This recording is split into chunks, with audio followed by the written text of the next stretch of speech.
Olá, meus anjinhos, a paz do Senhor Jesus, tudo bom com vocês? Espero sinceramente que sim. Vamos a mais um vídeo de leitura bíblica de hoje. O livro é Gênesis, no capítulo 9, versículo 20. Noé pronuncia bênção e maldição. Não esqueça de já deixar sua curtida desse vídeo, compartilhar nas suas redes sociais para que assim mais pessoas possam acompanhar a leitura da Bíblia comigo e possam ser abençoadas com o que Deus falar aqui nesse vídeo. Não esqueça de se inscrever aqui no canal, ativar as notificações para receber todos os vídeos lançados aqui. Assim você não vai perder nenhum único vídeo lançado aqui no canal. Amém? Vamos lá então? Sendo Noé lavrador, passou a plantar uma vinha. Bebendo do vinho, embriagou-se e se pôs nu, dentro de sua tenda. Cã, pai de Canaã, vendo a nudez do pai, fê-lo saber fora a seus dois irmãos. Então, Sem e Jafé tomaram uma capa, puseram-na sobre os próprios ombros e ambos, em andando de costas, rostos desviados, cobriram a nudez do pai, sem que a vissem. Despertando Noé do seu vinho, soube o que lhe fizera o filho mais moço, e disse: Maldito seja Canaã, seja servo dos seus servos a seus irmãos. E juntou: Bendito seja o Senhor, Deus de Sem, e Canaã lhe seja seu servo. Engrandeça Deus a Jafé, e habite ele nas tendas de Sem, e Canaã lhe seja servo. Noé, passado o dilúvio, viveu ainda 350 anos. Todos os dias de Noé foram 950 anos e morreu. Tenso, não é mesmo, meus irmãos? Bem tenso.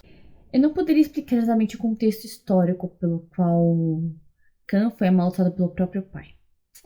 Porém, aqui vamos ver uma coisa clara. Ainda que seja um homem, ainda que fosse uma mulher vendo sua mãe nua, ainda assim não é certo que os filhos vejam seus pais pelados. Definitivamente não. Não é nada certo. Mas também foi muito errado o Noé ter bebido. Muito errado mesmo. Tanto é que mais a seguinte nós podemos ver em alguns livros na Bíblia que não especificamente o ato de beber em si, mas a embriaguez é um pecado. É algo que não é tolerado, é algo que não é certo, é algo que o Espírito Santo enoja. Então, para ter ficado nu, com certeza Noé bebeu muito mais do que ele imaginava que poderia ter bebido. E isso, de certa forma, acabou acarretando em um outro erro, que foi o filho mais novo, que foi um dos filhos mais novos, o Cã, acabar vendo ele nu. Foi um grande erro o Cã ver o pai dele nu? Sim, foi um grandíssimo erro. Isso não é uma coisa aconselhada. Eu sei que nos tempos atuais, por exemplo, às vezes é normal um neto, uma neta, acabar entrando no banheiro e ver tanto os seus pais como os seus avós ou bisavós, ou qualquer outra pessoa nua. Mas lembre-se, isso não é uma coisa correta. Uma coisa é o pai, a mãe, o tio, o primo, a sobrinha ajudarem a cuidar de um bebezinho recém-nascido, de uma criança, ajudar a trocar ela às vezes, quando estiver com roupa suja. Outra coisa é o filho crescer acostumado a ver os pais nus. Isso não é uma coisa que, na verdade, deveria ser aconselhada. Na verdade, é uma coisa que deveria ser evitada. Porque nudez é algo muito íntimo. É tão, mas tão íntimo que quando o Adão e a Eva tiveram consciência de que estavam nus, eles se esconderam de Deus. E Deus, ele nos formou no ventre. No entanto, eles tiveram vergonha de sua nudez diante de Deus. E Deus fez o quê? Fez roupas e deu a eles. Não roupas como as que a gente veste hoje, mas ele preparou roupas na época e deu a eles. Então, já que a nudez é uma coisa que deve ser coberta, então ela deve ser coberta para não ser vista por absolutamente ninguém, a não ser que sejam um homem e mulher, marido e esposa, casados. Nesse caso, sim, um pode ver a nudez do outro. Mas tirando isso, realmente não é aconselhável que os filhos vejam a nudez de qualquer pessoa na família, ainda que sejam os pais. Agora, o triste é saber que essa situação do Cã foi acarretada justamente por um erro do Noé em ter se embriagado, porque sim, ele se embriagou. Noé não deveria, em hipótese alguma, ter bebido.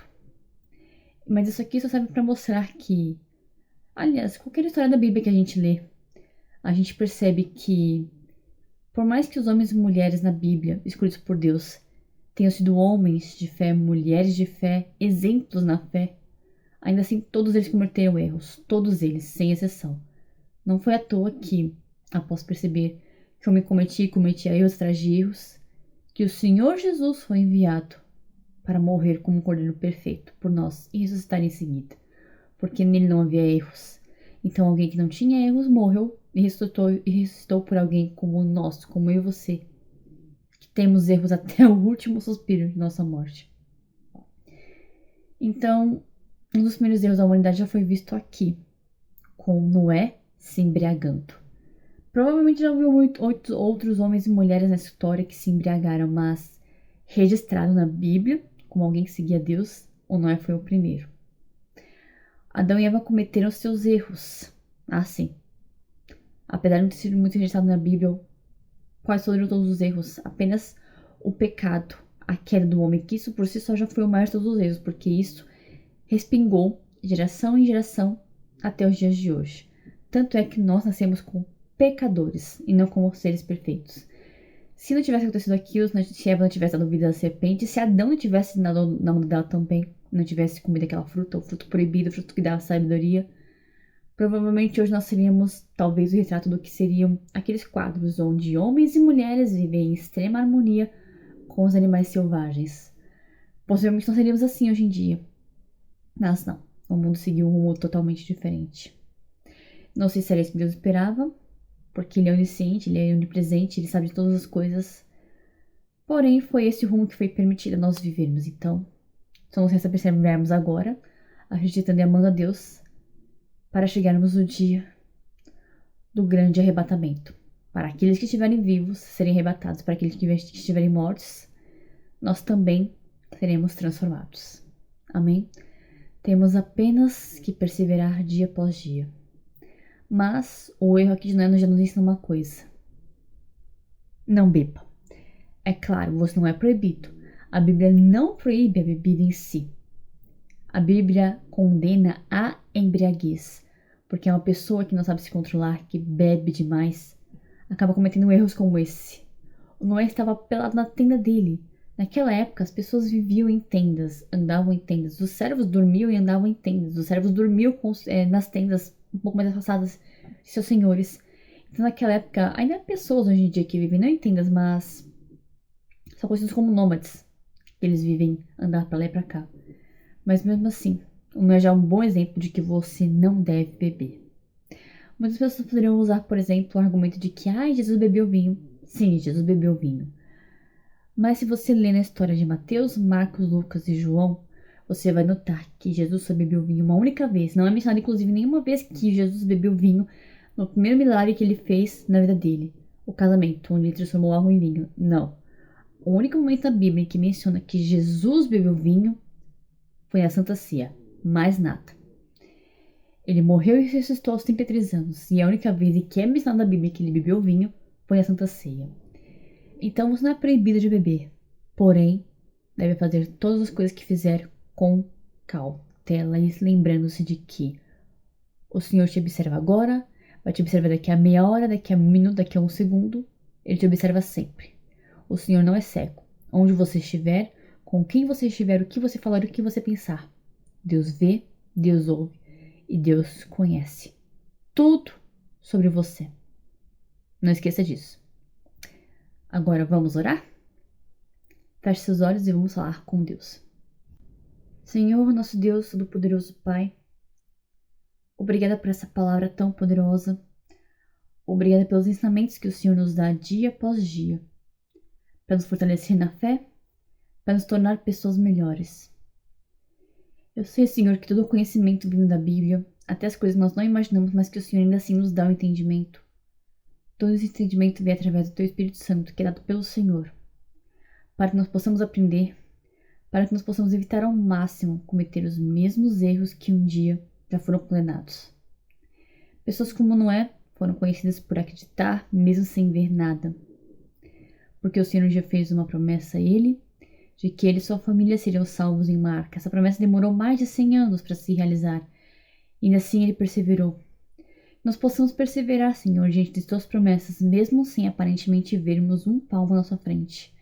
Nós possamos ter fé e não desistirmos, que sejamos todos fortes no Senhor e esperançosos de que um dia nós veremos tempos melhores, tempos felizes para todos os cristãos.